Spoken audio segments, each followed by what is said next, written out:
Ao encerrar sua participação na reunião da cúpula do G20, organismo que reúne as 20 maiores economias mundiais, o presidente Luiz Inácio Lula da Silva afirmou que o combate às desigualdades será central em sua atuação no grupo. Ao assumir a presidência do G20, Lula também reafirmou seu compromisso pelo desenvolvimento sustentável com estímulo à transição energética. Para falar com a gente sobre essa questão, nós conversamos agora com Giorgio Romano, que é professor associado da Universidade Federal do ABC e membro do Observatório da Política Externa e da Inserção Internacional do Brasil. Professor Giorgio Romano, prazer recebê-lo no Revista Brasil TVT. Tudo bem? Seja bem-vindo. Tudo bem, prazer é todo meu, sempre à disposição para a TVT assistindo. Maravilha. Professor, vamos falar então sobre esta passagem do presidente Lula pelo G20. Ele assume agora, o Brasil assume a presidência do G20 e no seu discurso o presidente foi muito enfático no que diz respeito a essa questão de desenvolvimento sustentável, desenvolvimento social. Queria ouvir a sua avaliação sobre a participação brasileira agora à frente do G20. Sim, é uma enorme oportunidade, e graças a Deus que estamos com o presidente Lula quando cai o G20 na mão do Brasil. Inclusive, é todo um pacote, porque é o G20 o ano que vem, é o BRICS o ano seguinte, e depois ainda vem a COP em Belém. São três grandes eventos que colocam o Brasil na mídia, porque quem está na presidência, ele, de certa forma, ele interfere na pauta, Inclusive, tem alguns outros privilégios, de quem você convida para participar como não membro, mas sobre toda a pauta, que é a sua pergunta. Então, o G20, depois a gente pode aprofundar um pouco se for o caso, de onde surgiu, etc., mas ele é um grupo informal, não tem um tratado, não tem nada, não tem secretariado, não tem nada disso, é um grupo que você se reúne, tipo assim, cada sexta-feira a gente se reúne no bar, e vamos conversar, é mais ou menos isso. Mas são conversas importantes, porque é lá que a coisa surge ideias, surgem acordos, etc. Então, o G20 foi muito importante quando foi transformado numa cúpula para resolver os efeitos da crise de 2008. E aí, porque até então, quem ia no bar era só o G7, era fechado. Era só o Moema, E agora virou mais popular, Tem outros países do Sul também. Tem o Brasil, tem a Turquia, tem a China, E esses países falam, tudo bem, a gente vai ajudar a superar a crise, porque também é de nosso interesse, mas precisa mudar algumas coisas nessa governança internacional, de como o FMI funciona, etc, etc. Então, foi aí que surgiu, na mesma época de 2009, surgiu o BRICS, essa relação é direta. Então, o BRICS era uma forma de, antes de ir no barco G20, vamos nos reunir, fazer uma prévia do BRICS, como o G7 também sabia. Então, ia-se no bar do G20, o BRICS com sua posição. Queremos democratizar o FMI, queremos que o FMI pensa mais ao povo do que os banqueiros, queremos que, enfim, por aí vai. E os G7 lá, vamos, cuidado, lá vem a turma que quer ameaçar nossos privilégios. Então, esse equilíbrio era negociado, e isso foi muito importante para superar. Teve a crise de 2008, teve muitas reuniões G20, uma em seguida, e depois acalmou, porque superou a crise, e aí perdeu um pouco aí o rumo no sentido que a importância. Ainda se reúne e tal, mas não tem mais muitos assuntos quentes. Aí, o que acontece? A guerra da Ucrânia, evidentemente, está no centro da atenção dos europeus, dos americanos, e nesse ponto, os países do sul global, a proposição do Brasil, mas não só, eles questionaram um pouco essa insistência nessa pauta e deixar de lado o compromisso com outros temas. Então, aí esse G20 G20 é mais ou menos um palco de disputa, quais são as prioridades, o que a gente vai atacar. E os países do G7, os países ricos, eles começaram a valorizar mais essa prévia deles. Então, o G7 em Japão, para qual o Lula foi convidado para assistir, etc., e ele visivelmente ficou incomodado, como que eles tinham convidado o Zelensky lá para roubar o show, etc., e o Lula falou, bom, eu quero falar de desenvolvimento. Não estou aqui para... Essa é a ideia desses... E como juntos atacar os problemas internacionais. Então, a oportunidade é agora. A crítica que o Lula fez lá no Japão, em Hiroshima, ao G7, ele vai agora dizer, não, eu vou mostrar qual é a pauta que eu quero. Eu não quero uma pauta só focada nos interesses dos países ricos. Não quero uma pauta só focada em uma interpretação da guerra da Ucrânia que leva a mais guerra. Então, qual é a alternativa? Qual a pauta alternativa? É a pauta de combate à fome, combate à pobreza, um compromisso sério com cooperação para a transição energética. Lembrando, gente, que em 2003, quando o Lula assume pela primeira vez a presidência do Brasil, 4 meses depois, o presidente Bush invade Iraque. E o que o Lula fez? Ele não só condenou, como também lançou uma campanha internacional em 2003, que era exatamente uma campanha contra a fome e a pobreza, junto com o presidente Lagos do Chile, junto com o Chirac da França, depois juntou o Stroessner da Alemanha, virou uma grande, com apoio do Kofi Annan das Nações Unidas. Então, é uma consistência, é uma posição, o papel histórico do Lula de ser uma voz, alguém preocupado com a superação da pobreza e da fome no Brasil, mas também no mundo, e entendendo que isso está interrelacionado. Então, essa é a importância de estar com Lula na presidência do G20, que você vai ter uma pauta que é aquela pauta que ele sempre defendeu, que é do interesse do povo brasileiro, que é do interesse dos países em desenvolvimento.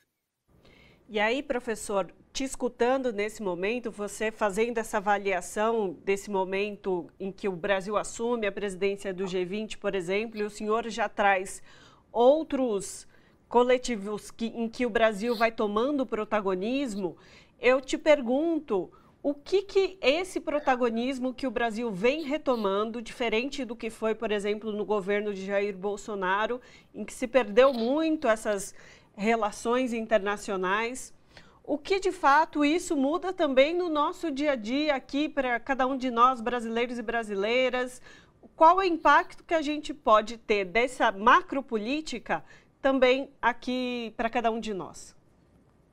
Bom, por exemplo, se você a presença da guerra e o risco de intensificar a guerra, prolongar a guerra, ele tensiona os preços internacionais de energia, de alimentos, e isso provoca uma inflação, pressões inflacionárias generalizadas, também no Brasil, e quem é rico consegue se defender contra a inflação, e quem é pobre sofre que paga mais. Então, é só um exemplo. Outra questão, nós temos a questão a gente está vendo as enchentes, todos os problemas no mundo todo, quem tem ricos tem mais condições de se defender, embora também sofra muito com as crises climáticas.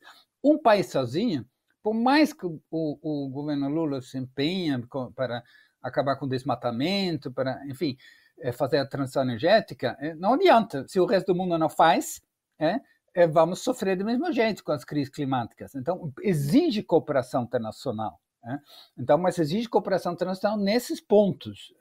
Então, é por aí que a pauta é tão importante. Outra questão é, por exemplo, a transição energética, ou seja, superar a dependência das energias fósseis, é uma questão extremamente complexa. Não é como alguns pensam, simplesmente apertar um botão e o mundo maravilhoso vai se abrir. Não.